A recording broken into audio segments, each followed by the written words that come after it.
Assalamualaikum warahmatullahi wabarakatuh.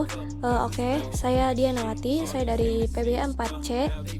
Di sini saya akan membahas mengenai Toriko Samiyah Asyafahiyah atau yang disebut dengan metode audio lingual. Selamat menyaksikan. Jadi Toriko Samiyah Asyafahiyah ini atau yang dalam bahasa Indonesianya disebut sebagai metode audiolingual memiliki 5 ruang lingkup yang sangat penting dan harus kita bahas, yaitu ada latar belakang, ada pengertian, karakteristik, kelemahan dan kelebihan, juga aplikasi penerapannya dalam pembelajaran bahasa Arab.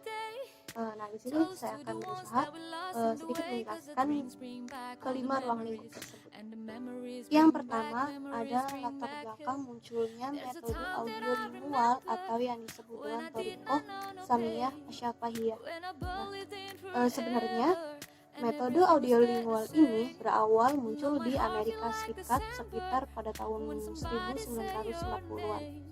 Dan pada saat itu ada suatu peristiwa politik, yaitu Perang Dunia Kedua. Nah, di saat itu Amerika juga mengalami kekalahan perang. Oleh karena itu, Amerika membutuhkan kekuatan baru untuk menemukan suatu kemenangan juga di negara tersebut. Oleh karenanya, Amerika membutuhkan personalia militernya atau warga masyarakatnya yang mempunyai kemampuan berbahasa asing sehingga bisa menerjemahkan dan juga dikirim ke negara lain untuk khususnya kebutuhan politik. Nah, jadi pemerintah di situ memerintahkan ke setiap universitas yang ada di Amerika untuk membuat program pembelajaran bahasa asing. Singkat cerita, muncullah dan didirikanlah suatu program pembelajaran bahasa asing yang disebut ASTP atau Army Method Training Program, yang kemudian lebih dikenal dengan sebutan Army Method. Nah, kemudian pada 1943 ini ternyata metode ini tuh lebih populer lagi, dan yang tadinya dikhususkan untuk pembelajaran bagi personalia militer, nah pada saat itu sudah mulai terbuka untuk umum dan boleh dipelajari untuk siapapun. Nah, inilah cikal bakal dari lahirnya metode audiolingual atau Toriko Samiyah Asyafahiyah yang mulai berkembang di negara Arab dan juga di Indonesia khususnya. Disinilah metode ini berasumsi bahwa bahasa itu pertama kali yang diajari adalah ujaran yang diucapkan, kemudian baru membaca juga menulis.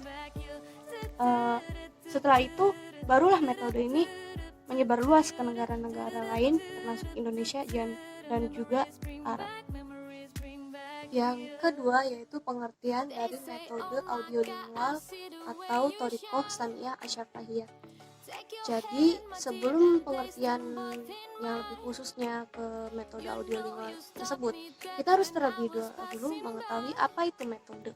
Jadi metode itu berasal dari bahasa Yunani yaitu metodos, yang mempunyai 2 kosakata penting yaitu meta dan juga hodos. Nah, meta ini artinya suatu melalui atau melewati, sedangkan hodos artinya jalan yang dilalui untuk mencapai suatu tujuan. Nah, jadi metode ini dalam bahasa Arabnya itu Toriko. Nah, Toriko Samiyah Asyafahiyah ini merupakan suatu metode pembelajaran bahasa Arab yang lebih mengutamakan pendengaran dan menyimak seperti itu, dan juga secara lisan mengucapkan, kemudian baru ke keterampilan membaca dan juga menulis. Nah, jadi metode ini tuh berasumsi dan lebih menekankan pembelajaran bahasa itu kepada menyimak dan juga berbicara. Kemudian setelah itu baru deh bisa mempelajari keterampilan membaca juga menulis. Yang ketiga yaitu karakteristik dari Toriko Samiyah Asyafahiyah atau yang disebut dengan metode audiolingual. Jadi karakteristiknya antara lain bahwasanya metode ini mempunyai pembelajaran bahasa yang sistematis, yaitu dimulai dengan menyimak atau istima, kemudian dilanjut dengan ujaran atau berbicara al-kalam, baru ke keterampilan menulis dan membaca atau kitabah dan qiraah. Nah, kemudian metode ini juga berusaha keras menjauhi penerjemahan bahasa. Dan penguasaan pola kalimat dalam metode ini berurutan sistematisnya, yaitu stimulus dari guru, kemudian respon dari siswa, dan juga pengulangan dari tersebut. Nah, kemudian metode ini mempunyai tujuan pembelajaran yang memiliki keterampilan seimbang, yaitu 4 keterampilan: menyimak, membaca, menulis, dan berbicara. Nah, kemudian pelajaran menulis pada metode ini merupakan representasi dari pelajaran lisan yang sudah diajarkan sebelumnya. Dan pada metode ini guru menjadi pusat dalam kelas atau pembelajaran, atau yang disebut dengan teacher center. Yang keempat yaitu kelebihan dan kekurangan dari Thoriqoh Samiah Asyafahiyah. Nah, kurang lebih ada 4, yaitu peserta didik mempunyai pelafalan yang baik, kemudian peserta didik juga mempunyai kemampuan atau keterampilan dalam membuat kalimat dan pola-polanya yang telah diajarkan dan dilatihkan, dan peserta didik juga mempunyai keterampilan berbicara lisan yang baik karena sebelumnya telah diajarkan menyimak dan keterampilan berbicara dengan baik. Dan juga suasana kelas dalam pembelajaran ini menjadi hidup karena siswa tersebut selalu merespon stimulus dari guru sebagai pusat pembelajarannya. Nah, yang kedua yaitu ada kelemahan atau kekurangan dari Thoriqoh ini. Nah, antara lain respon peserta didik cenderung mekanistis, yaitu sering tidak mengetahui makna yang sebenarnya ujaran yang diucapkan secara baik. Kemudian keaktifan siswa di dalam kelas adalah keaktifan yang semu karena merupakan suruhan atau hanya mengikuti stimulus dari guru, sehingga kelas ini walaupun hidup tapi membosankan gitu. Nah, terus juga peserta didik dapat berkomunikasi dengan lancar apabila sebelumnya telah dilatihkan dan diajarkan pelajarannya. Dan juga latihan-latihan dalam metode ini bersifat manipulatif dan tidak secara kontekstual atau menyeluruh secara benar.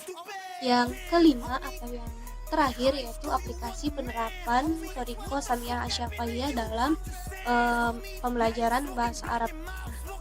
Antara lain yaitu peserta didik harus menyimak terlebih dahulu atau istima, dan kemudian dilaju dengan al-kalam atau bicara, dan setelah itu baru kemudian ke keterampilan menulis dan membaca atau kitabah qiraah. Kemudian guru mengucapkan dialog atau kalimat-kalimat pendek berulang-ulang yang kemudian diikuti oleh siswa tersebut secara menyimak dan diucapkan secara lisan tanpa melihat teks.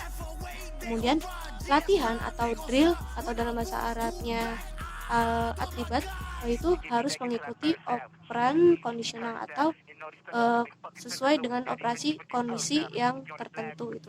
Jadi harus mengikuti kondisi siswa juga harus seperti apa gitu. Kemudian unsur tata bahasanya itu harus disajikan dari yang mudah dulu baru kepada yang lebih sukar atau yang agak sulit. Jadi kayak bertahap tuh dari yang mudah terus kemudian ke yang sulit seperti itu.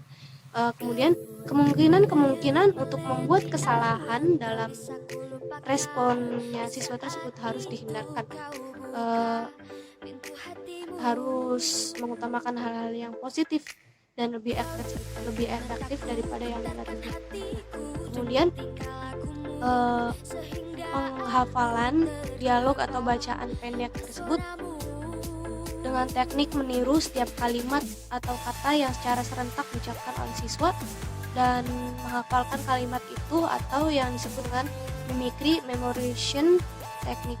Nah, kemudian guru tersebut menginstruksikan kepada siswa untuk mempraktekkan kosakata atau pola kalimat yang setelah ia dilatihkan dan disimak itu pada guru tersebut dan disetorkan.